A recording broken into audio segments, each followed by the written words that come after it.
2 ноября в Инте прошла очередная конференция Коми-народа. 48 делегатов из различных сел и поселков округа собрались в актовом зале администрации города, чтобы обсудить вопросы жизнедеятельности своих населенных пунктов и заручиться поддержкой местной и региональной власти.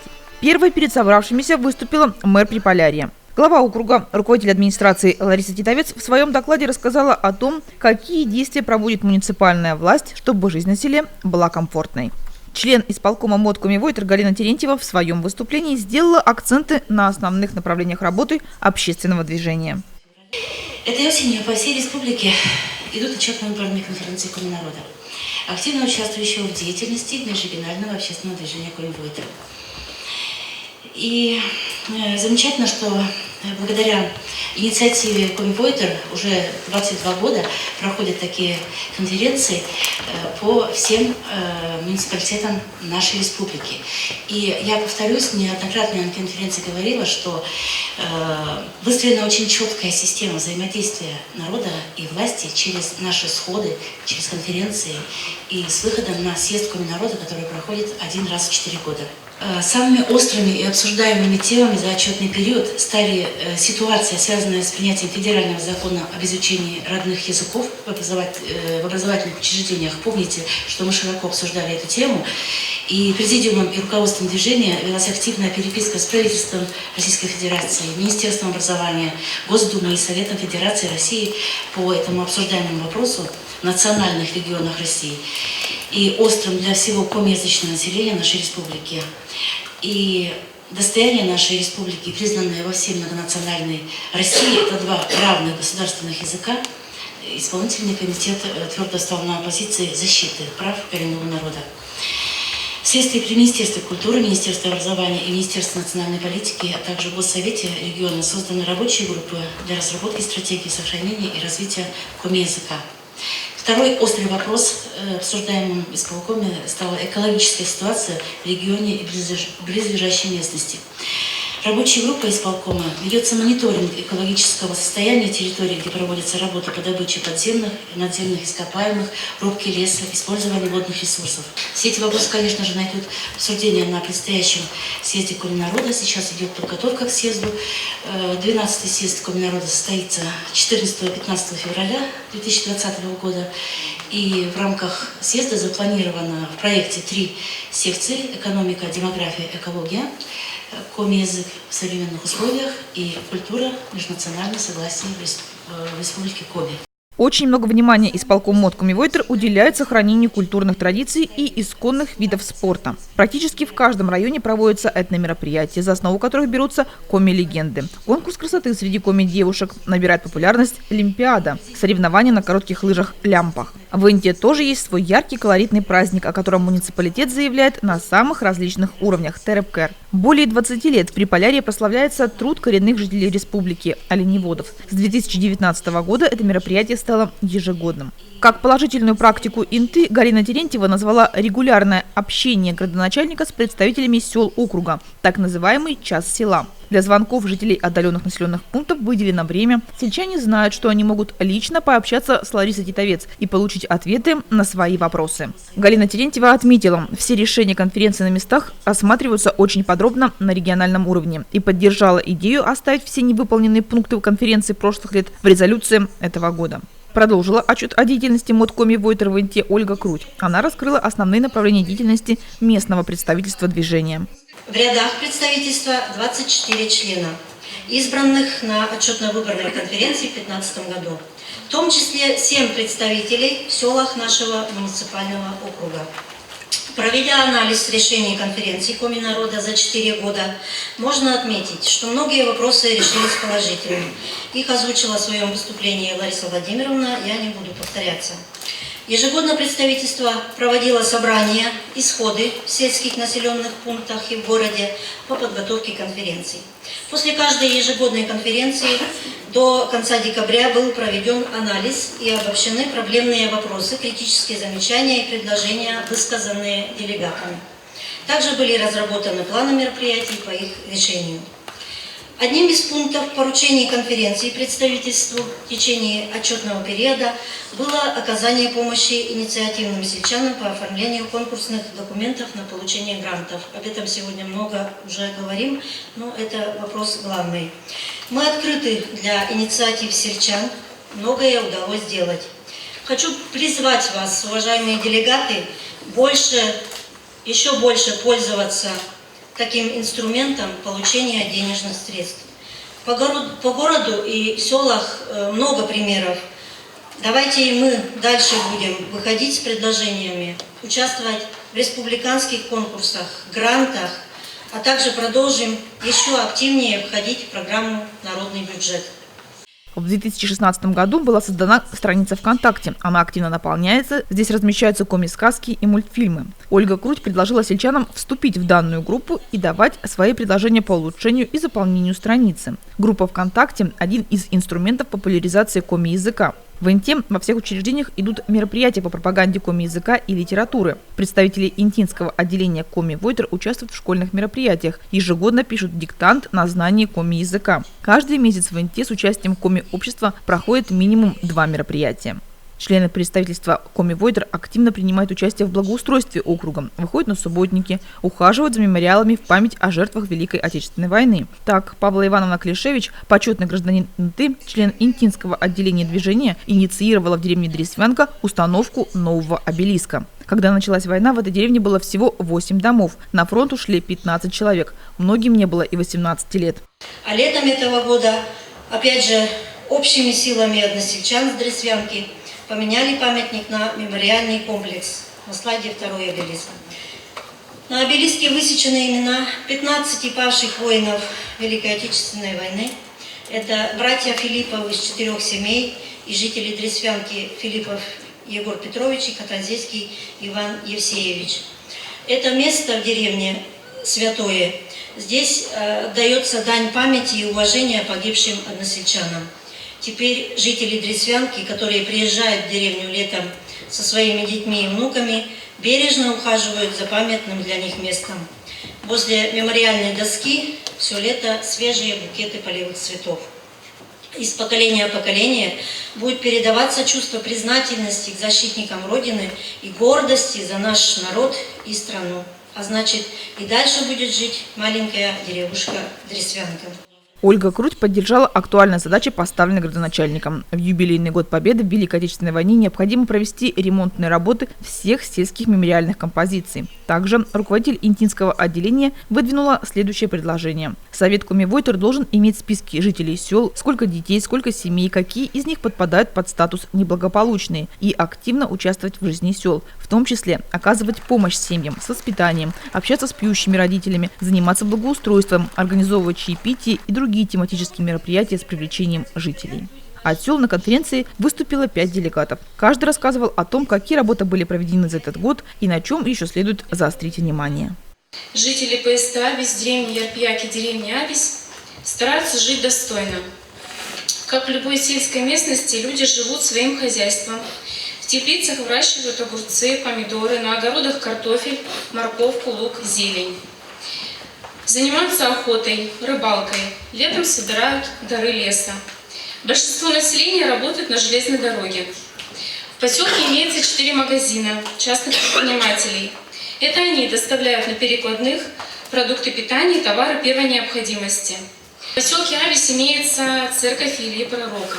В 2018 году, благодаря предпринимателю Гинцбург Борису Владиславовичу и местным жителям Филипповой Вере Филипповне и Ложкину Виктору Васильевичу, был произведен ремонт церкви, за что также приносим им особую благодарность. Практически каждое воскресенье церковь открывает свои двери для местных жителей и для их духовного отдыха. В этом году, в общем, как и в предыдущие, отопительный сезон начался в срок. Хотим выразить благодарность коллективу тепловой компании. Благодаря этим людям у нас в поселке есть вода. Впервые за многие годы Инта-водоканал повернулся лицом к поселку. Был прочищен водопровод, отремонтирована трасса, заменен насос, но резервного насоса все же пока нет. Благодаря администрации поступили материалы, трубы, вентиля, задвижки, установлены 2 новых котла. Большая работа проведена по восстановлению освещения в поселке и в деревне Абись. Также проведены работы по откачке ЖБО в школе, в садике и частично в многоквартирных домах. Провели частичный ремонт кровли по улице Полярная, 18, Полярная, 16 и Вокзальная, 3. В поселке Абись была проведена большая работа по благоустройству. Вывезены разрушенные дома Вокзальная 2 и Центральная 2. В должном состоянии в летний и зимний период содержатся дороги. Силами местных жителей и администрации в весеннее время прошли субботники по уборке центральных улиц. Во всех населенных пунктах Абийского куста обустроены площадки для сбора мусора. В поселке работает школа, где обучаются 43 ребенка, и детский сад, который посещают 22 малыша. За лето оба учреждения были подготовлены к приему детей. В детском саду были решены проблемы с системой отопления. В Абизе нет своего клуба. Все мероприятия проходят в школе. Здесь также выделены кабинеты под музей, библиотеку и даже ФАП. Посельчане живут дружно, проводят совместные с пожарной частью мероприятия, готовятся к Новому году и 75-летию Великой Победы.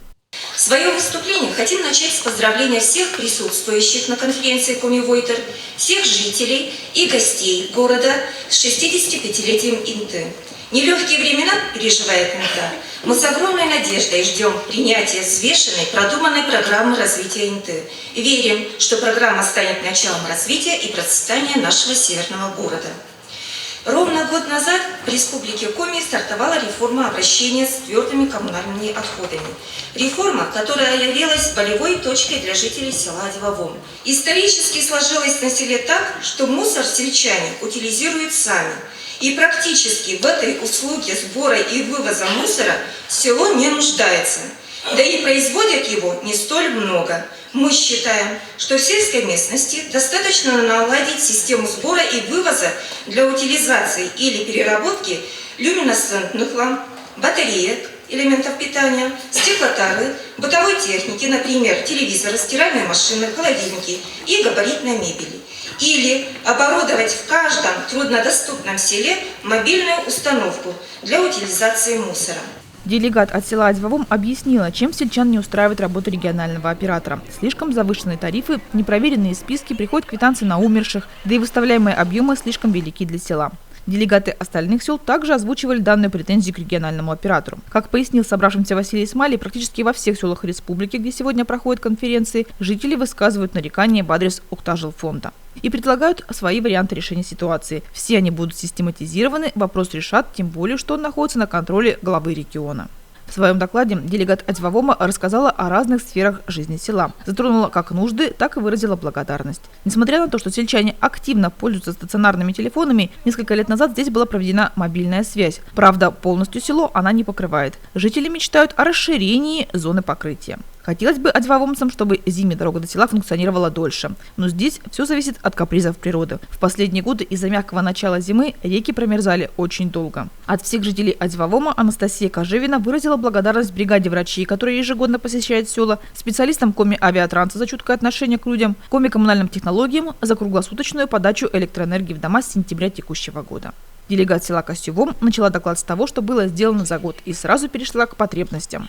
В рамках программы благоустройства произведен частичный ремонт бетонных и деревянных тротуаров, ямочный ремонт центральной дороги в селе Костювом. Выполнены работы по содержанию уличного освещения. Кроме этого, сельчане вырубают ивняк на территории села. Но, к сожалению, не все вопросы жизнеобеспечения мы можем решить своими силами. Село Костювом остро нуждается в строительстве мини-локальных очистных. В 2020 году вся страна будет отмечать важную дату – 75-ю годовщину Победы в Великой Отечественной войне. В течение многих лет в нашем селе ведется планомерная поисковая работа силами учителей и учащихся средней школы, библиотекарем сельской библиотеки, специалистов структурного подразделения. К юбилейной дате в Москве строится главный храм вооруженных сил с дорогой памяти, где будут увековечены имена фронтовиков. Мы тоже вносим свою лепту в это благородное дело. Работники школы и библиотеки совместными усилиями продолжают сбор и обработку материала для увековечения имен воинов на дороге памяти. По последним уточненным данным из Костювома и ближайших деревень ушло на фронт 93 человека.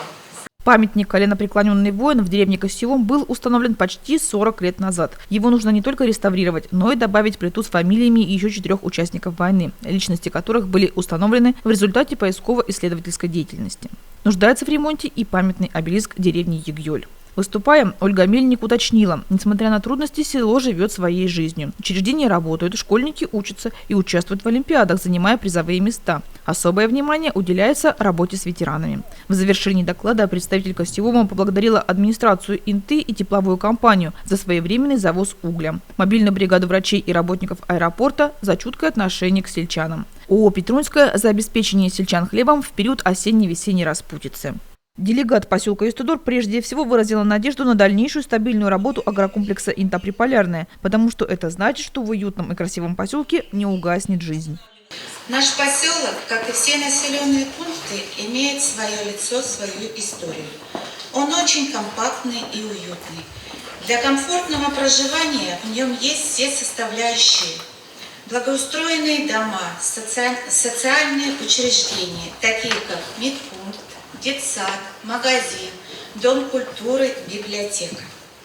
Между поселком и городом налажено автобусное сообщение. В этом году в нашем поселке произошло радостное событие – открытие спортивной площадки. Тренажерный комплекс удалось приобрести благодаря региональному проекту «Народный бюджет». Теперь это излюбленное место проведения досуга и взрослых, и детей. На сходе граждан поселка Истудор много хороших слов прозвучало по работе социальных учреждений. Заботой и любовью окружены воспитанники детского сада «Ручеек». Им созданы комфортные условия для развития, внимательный и заботливый персонал, и уют, и домашняя атмосфера. В год театра в России работники и артисты художественной самодеятельности Дома культуры порадовали зрителей премьерами, театральными миниатюрами и сценками. Много мероприятий в библиотеке номер 11 было проведено в рамках празднования столетия Республики Коми и юбилея нашего города. Также наших жителей полностью устраивает работа заведующей фельдшерско-акушерским пунктом Марии Селезеневой. Следующий социально значимый объект в поселке – это магазин. В магазине есть все самое необходимое. Наши жители имеют возможность каждый день покупать свежий хлеб и молочные продукты. Среди наказов жителей – отсыпка дороги до города, возобновление последнего рейса в поселок в 19:35, своевременное реагирование работников управляющей компании на нужды жителей поселка, настройка сигнала 5-го канала. Заканчивая свой доклад, Алла Головина пригласила всех в Истудор, где живут добрые и гостеприимные люди. Завершила выступление делегатов Наталья Атимасова из села Петрунь. На сегодня здесь зарегистрировано 529 человек, из них 66 детей. Село, как и все населенные пункты, живет со своими проблемами и надеждами. Отметим некоторые из них. В селе работают практически все самые жизнеобеспечивающие социальные объекты. Это школа и садик, ФАП, почта, узел связи, котельная, клуб, библиотека, магазины. Есть в селе пожарная часть, дизель, электростанция, вырабатывающая электричество для села Петрунь и деревни Роговая. Также ООО «Петрунская», производящая мясо-молочную продукцию, выпечку хлеба и хлебобулочных изделий и многое другое. В 2019 году по линии благоустройства населенных пунктов в селе произведена ямочная отсыпка дороги по улице Сорвачева и осуществлена отсыпка и грейдирование самого заболоченного участка по улице Молодежной. Частичный ремонт уличного освещения. При непосредственном участии администрации МАГО-Инта, МКУ-ГУНО были изысканы средства и направлена в село Петрунь бригада специалистов для производства работ. Практически полностью обновлен спортивный зал школы, что очень важно для поддержания физического состояния и здоровья детей. Здесь работают разного рода спортивные секции, куда ходят не только учащиеся школы, но и местные жители. Также в летнее время занимались покраской и обновлением помещений образовательного учреждения и садика сами сотрудники школы и детского садика. Надо отметить, что сегодня В Петрунской школе учатся 37 учеников. В детский садик ходит 13 детей. Под руководством сотрудников администрации ИНТА тепловая компания по воде на барже завезла новый котел в котельную села Петрунь. Силами местных сотрудников тепловой компании котел монтирован и запущен в работу в конце августа. Также отремонтирован запасной котел. Заменены трубы теплосносителя на новые, от котельной до здания школы и детского садика. Обновлена электропроводка и электрооборудование помещений котельной. Производились другие ремонтные работы. В 2019 году в селе Петрунь реализованы предложения сельчан, вошедшие в региональный проект «Народный бюджет». Для ООО «Петрунская» было закуплено оборудование для переработки молока, сепаратор творожная ванна, маслобойка и резервное оборудование для хлебопечения, хлебопечь и тестомес. Оборудование смонтировано и уже выпускает продукцию. Проект сельчане поддержали на деле, помогали монтировать и налаживать агрегаты. Всего на эти цели было выделено из бюджетов разного уровня 725 тысяч рублей. Еще одна положительная информация в селе. В Петрунь после окончания учебных заведений вернулись 2 молодых специалиста-фельдшера. Среди пожеланий петрунцев – установка мобильной связи. Это единственное село округа, где нет ни одного сотового оператора. Ремонт обелиска воинам, строительство нового ФАПа. Все эти вопросы были внесены в резолюцию. Председатель постоянной комиссии по вопросам ЖКХ Госсовета Коми Татьяна Солодина и председатель комитета по природным ресурсам, природопользованию и экологии Госсовета Василий Смалий подвели итог всем выступлениям и обратились к сельчанам. Хочу все-таки отметить действительно такую активную работу по реализации проекта «Народный бюджет».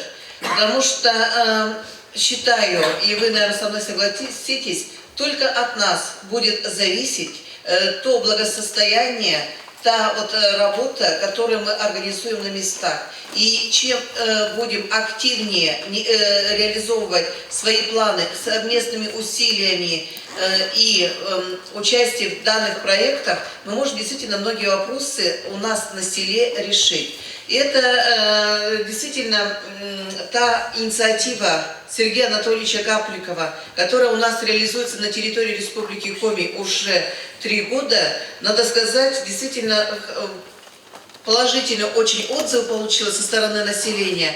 И мы депутатами, рассматривая очередной бюджет, действительно поддерживаем то предложение, если в прошлом году по данному проекту мы увеличили финансирование в 3 раза, то в этом году еще идет увеличение. Поэтому активнее участвуйте, привлекайте дополнительное финансирование. Ну и являясь еще и заместителем председателя правления Коми регионального общественного движения «Коренные женщины Республики Коми», мы активно работаем по привлечению через гранты реализации наших замыслов, наших предложений, желаний через благотворительный фонд Тимченко. У нас, конечно, финансирование может не такое большое. Если народный бюджет сегодня довел финансирование по одному проекту уже до 600 тысяч, то наши проекты до 150 тысяч. И последние 2 года активно поддерживаются, когда мы выбираем данные проекты, это гражданские инициативы. Они до 30 тысяч. Суммы как будто бы и небольшие, но те желания не с большими такими суммами можно тоже активно принимать участие, привлекать и решать наши пожелания на селе. Я единственное хочу сказать, что снова этот конкурс будет объявлен буквально и в следующем году, в 2020 году. Не упускайте этого шанса, потому что мне всегда очень, знаете, радостно за Инту, когда вы действительно везде участвуете, контакт, как Лариса Владимировна отправляет. Поддержите нас там, чтобы мы по ГТО победили. И вы побеждаете, и мы радуемся. Я сегодня действительно была на спортивной школе, мы выезжали. И куда тратятся эти деньги, действительно все направляется на улучшение жизнедеятельности наших жителей, и это, конечно, радует. Здесь несколько действительно выступающих выступали по мусорной реформе, и были даже выступления, что ее остановить. Я, конечно, категорически против, потому что Василий Михайлович на своей площадке комитета по экологии, и мы на своей комиссии поднимаем эти вопросы, и наша задача усовершенствовать, отработать. И действительно, та программа, которая была объявлена президентом Российской Федерации, что действительно сегодня уже надо задумываться над теми свалками, которые мы за многие-многие годы организовывали вокруг наших населенных пунктов, решать и идти вперед по данному вопросу. Ну а те предложения, которые вы действительно озвучили, я, в принципе, это в течение нашей конференции отмечала те моменты, мы вопросы действительно берем на контроль, потому что я хочу сказать, депутаты, которые представляют и Василий Николаевич, и Василий Михайлович, они активно всегда озвучивают те вопросы, которые сталкиваются и где бы надо помочь на уровне республики. Мы всегда их и поддержим, и они действительно всегда звучат, не отмалчиваются и заставляют действительно всех органов задуматься и помочь в решении тех или иных вопросов. Конечно, огромная благодарность нашим селам. Вы знаете, вот сегодня послушал ваше выступление, на самом деле неправильные, правдивые. И самое главное, спасибо вам за то, что у вас вот эта искорка есть, вы говорите правду в глаза. И Татьяна Алексеевна не даст соврать, мы присутствуем на всех конференциях практически. И на конференциях звучат одни и те же вопросы и одни и те же замечания. Вот эти замечания почему-то она записала все, надо собрать их в кучу, мы еще раз будем встречаться, госпрограмма уже была, еще раз будем озвучивать. Опять же, электричество, мусорные контейнера, связь, свет, это везде и поголовно. То, что тариф, вот, Татьяна Алексеевна, мы уже разговаривали, уже есть 2 предложения по замене тарифа. Сейчас берем ваше предложение, уже будет 3-е уже от МТ. И дальше попробуем что-то делать. Понятно, что это сразу не решится, мы тоже не боги там.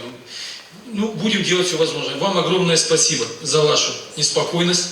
Я думаю, что у нас все получится. А зная вашего руководителя администрации, зная вас прекрасно, зная коллектив, в каких вы работаете, наши интинцы самые живые, самые активные. Нынешняя конференция отчетно-выборная для интинского представительства МОД Коми-Войтер. Собравшимся делегатам предстояло утвердить состав членов движения в Инте и селах округа. Всего 24 человека. Руководителем интинского представительства на ближайшие 4 года вновь стала Ольга Круть. В состав нового исполкома МОД Коми-Войтер, который изберут в феврале следующего года, интинцы предложили кандидатуру Галины Терентьевой. Инту на региональной конференции будут представлять 4 человека. После официальной части мероприятия прошло вручение наград и подарков от администрации города, учреждениям и коллективам, работающим на селе.